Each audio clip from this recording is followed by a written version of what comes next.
Hi there, beautiful soul. Welcome back to my channel. As you can tell, today's video might be quite triggering for some of you. If you're not ready to face some harsh truths, then it might be better not to watch this. However, if you are ready, you're more than welcome to stay, and let's dive right in. Let's start by saying that the spiritual community has been infiltrated for a very long time, probably since the dawn of time, by forces that don't want humanity to awaken.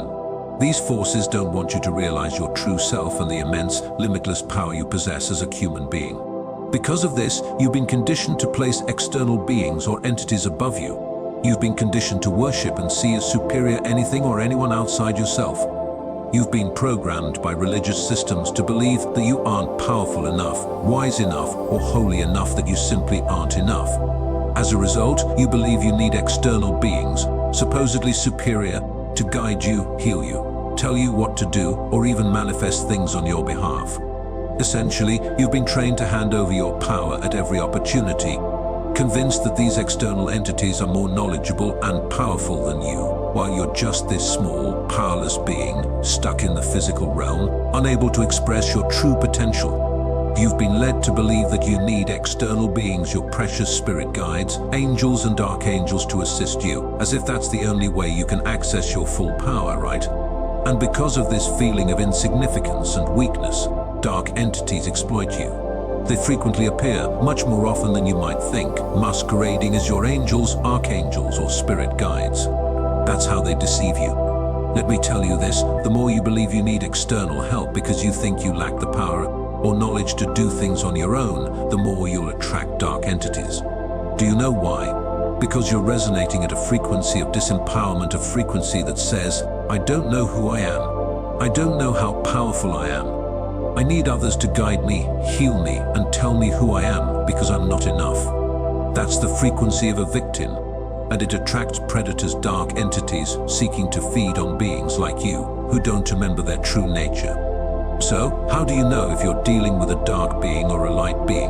How can you be sure if the masquerading guide, angel, or archangel you're working with is positive or negative? Stay until the end, and I'll reveal the key to always knowing if a being truly has your best interests at heart. First, you need to ask them. Yes, ask these beings directly, as if you're speaking to a human. Ask them who they are, where they come from, their purpose, and whether they're light or dark beings. If you can't communicate with them, if you can't actually have a conversation, then what are you doing? How can you ever trust a being if you don't even know who they are or what their intentions are? Even the most skilled psychics often don't know who they're dealing with unless they question the entity thoroughly. And even then, you can never be fully sure because there are highly evolved dark entities out there with sinister agendas using humans to further their goals. Some of these beings are even in the public eye with large followings, and most people have no idea they're dealing with dark forces. So how can you ever know? Are you so desperate for guidance that you'll accept just anyone or anything simply because you caught a glimpse of an angelic figure in your third eye?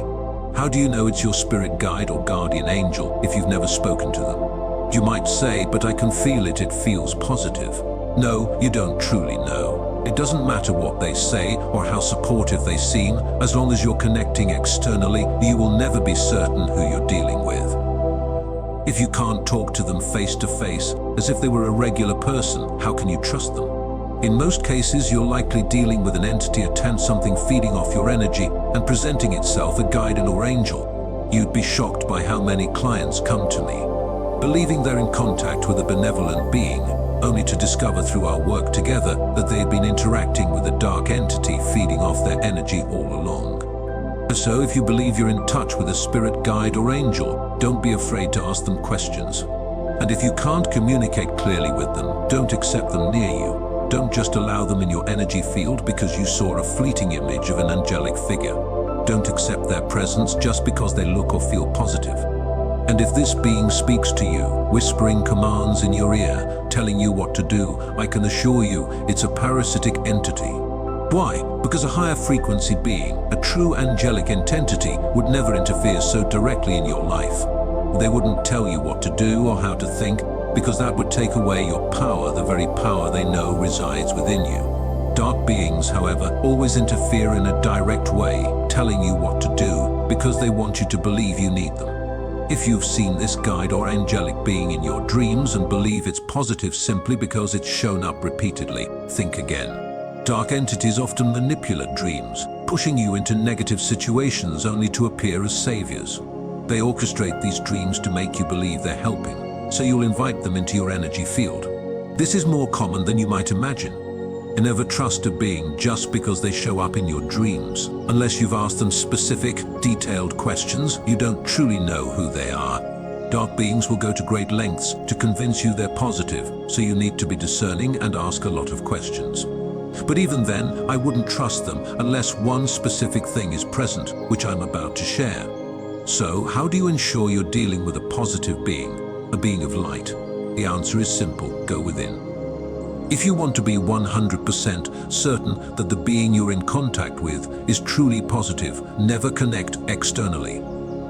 Always go within first into your heart space. Connect with your higher self. Once you're sure you're deep within your heart space and connected with your higher self, only then should you reach out to your spiritual team. That's the only way to be sure you're connecting with your soul family or spiritual guides, those who have been with you since the beginning and truly want the best for you. If you're a starseed, this is also how you connect with your galactic family or ancestors.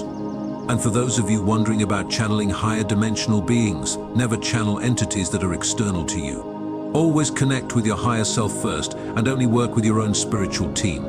Relying on external beings is counterproductive to your spiritual journey because you're here to remember who you are. You're here to discover that you have all the power within you and that everything is a reflection of you. As long as you focus on external entities, believing them to be more powerful or wise than you, you will never fully realize the immense power and knowledge already within you. Connect with your higher self daily, and you'll begin to witness miracles unfold. That's all for today. I really hope this video offered you some helpful insights and a new perspective. I'll see you very soon in the next video.